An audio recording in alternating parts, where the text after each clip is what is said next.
Right now it's time for Food for Mood with Dr. Judy Wurtman. Judy is the co-author of the Serotonin Power Diet, serotoninpowerdiet.com. Also the author of Simon Loses His Tummy and her latest book, Before Her Voice Was Still. And she joins us every Thursday morning at this time. Good morning, Judy. Good morning to you, and I do hope the sun breaks through and you can make it up to 60. Oh, yeah. That'd be a nice change, right? Well, also the last yesterday the sun didn't break through, or I don't know what it did, but it managed 68, so I was really happy.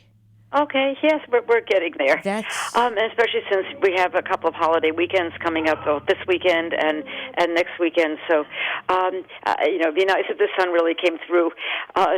And shown on everybody. But one of the things I wanted to talk about was actually related to these holiday meals that some of us are now preparing and others will be preparing next weekend, because I had a funny experience talking to some friends of ours who had celebrated a birthday of my wife a couple of weeks ago, and were exclaiming over an incredible meal a close friend of theirs had cooked in honor of her birthday. It was his birthday gift to her. And she went on for about 15 minutes describing one dish after another, and some of the ingredients that went into the dishes. And after a while, I felt I should be taking the equivalent of an Alka-Seltzer, because the dishes she was describing were so incredibly rich. They were high in cream and egg yolks and cheese and butter and more cream and more butter, etc. And, I said to her, well, how did you feel after this 5-course meal? And she said, well, it was really wonderful, and we ate the whole thing. But then she said, I woke up about 2 or 3 a.m. and really had a stomachache. I'm just not used to eating foods that are that rich. So I began to think about the fact that oftentimes we are, even as a host, in a position to plan a menu and prepare a meal, and sometimes we are so eager to perhaps show off our culinary skills, or because there's an occasion that really calls for something elaborate, that we don't really think of the consequences of what we're really making for that person in terms of health. And it is true, one meal, once a year, birthday meal, what have you, is not going to, quote, kill you.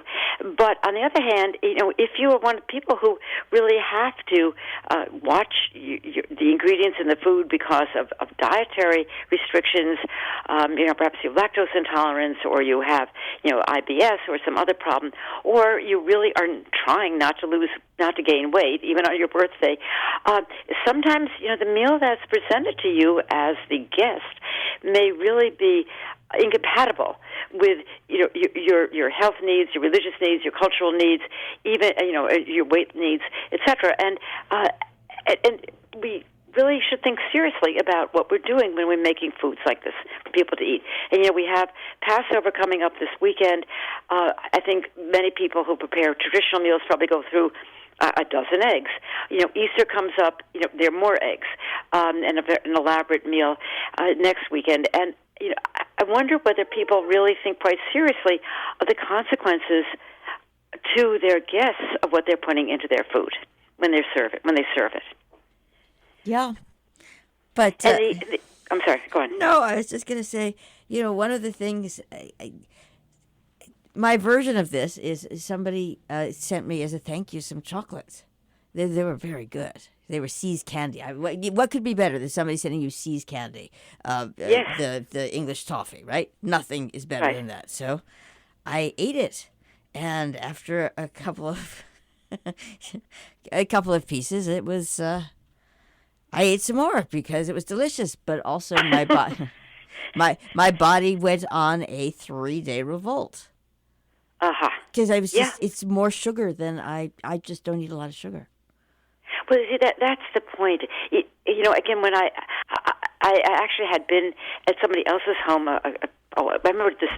Whenever we could go to people's homes, maybe 2 years ago, and she was making a sauce.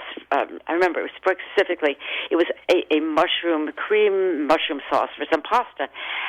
And I was in the kitchen helping her, bring out dishes, and I saw her making the sauce, and she was putting in so much heavy cream and butter, sautéing the mushrooms, and I thought to myself, if I eat that dish, I'm going to be up all night, not feeling well.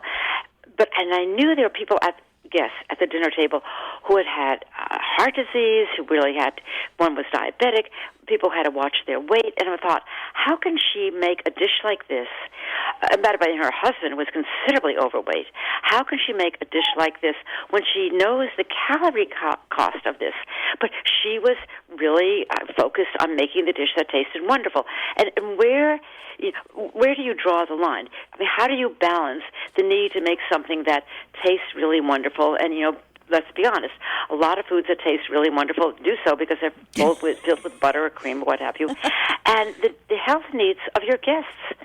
And there's something else you can go beyond that, because remember weight loss, people who would come to me for weight loss help would say, I really dread going home for and name the holiday because so-and-so is going to prepare her special super-duper dish, and I'm trying. It would say to me, I'm on a diet. What do I do? Literally, what do I do? And I'm sitting at that table, and this dish comes out, and Aunt Mary says to me, here, I made this dish especially for you, and here I've just lost, 17 pounds or something, and I know I don't want to eat this dish that is so fattening. And if I say, no, thank you, there will be a pushback. Why? I just made the dish for you. Or, what? You're trying to lose weight again? You know it's not going to work. Eat the dish anyway. Eat my food anyway. Because why bother dying? You failed. 2 years ago. I mean, it brings up all sorts of problems that I think the person who is just sort of looking at a recipe and saying, "I think I'll make this," doesn't really think about. And I think maybe we should take a few minutes before planning a menu and saying, is this really going to be healthy for my guests? Are they going to feel good when at 4:00 in the morning after they eat, this meal?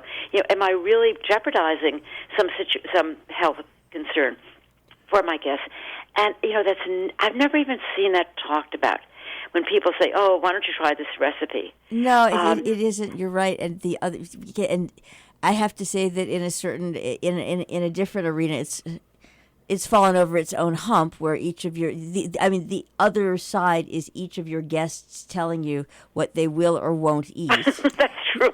And that is true. That is true. They send in their request. Right. Please. Well, no I gluten, can't. No gluten. no lactose. And you can't no have dairy. this. And But so there's another portion of this is, and this is what I've learned over the past year, portion control. If you're at a party and there's a dish that comes out, and you've now been watching your weight, and so you have an idea of caloric content and size and everything, portion control, and you just you've got to have your own self-discipline, Yes. which comes into effect. And like I said, I never had that self-discipline, but I do now, simply because now we're 13 months on in me doing this, and I do have that portion control. Like I sat when down. did the discipline kick in? Because you're right. A It long kicked time in ago, about you didn't. it kicked in about 3.5, 4 months ago. Like I wanted to have. I had a salad yesterday for lunch, and I made Yeah. an extra small salad because I wanted to have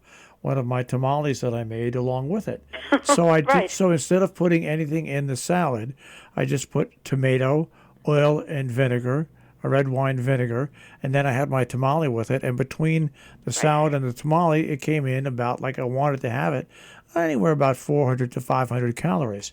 That's the decision Okay, I but made. Marshall, what if you go off to Easter dinner, for example, or some other celebratory dinner, and somebody, one of your many relatives, presents you with a dish that 3 or 4 years ago you would have enjoyed eating, and perhaps look forward to, and the dish is extremely caloric. What would you do? What would you do now? I would get a really small portion of it, and then when I was finished with the portion, I would say to the people, okay, I'm going to excuse myself now, and because I'm not going to eat dessert. That was absolutely great, but I'm full.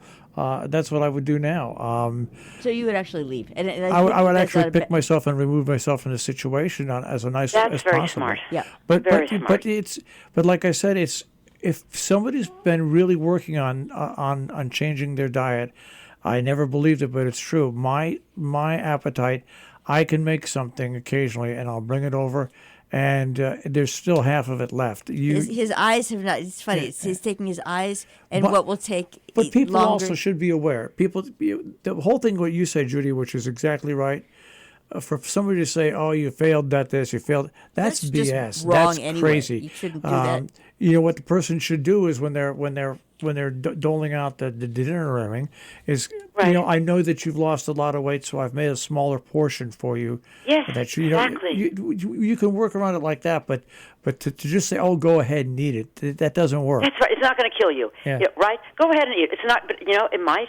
Yeah, That's the point. that's exactly right. No, you're right. Well, Yes, I well, think we've solved let's the hope problem. that people planning their menus will take this to heart and think about our hearts as well. Thank you very much, Dr. Judy You're welcome. Wurtman. Have a good holiday. Bye-bye. Food for Mood. Of course, you can hear Judy here on Robin Hood Radio every Thursday morning and also on demand, robinhoodradio.com. Click on demand, click on Food for Mood with Judy Wurtman.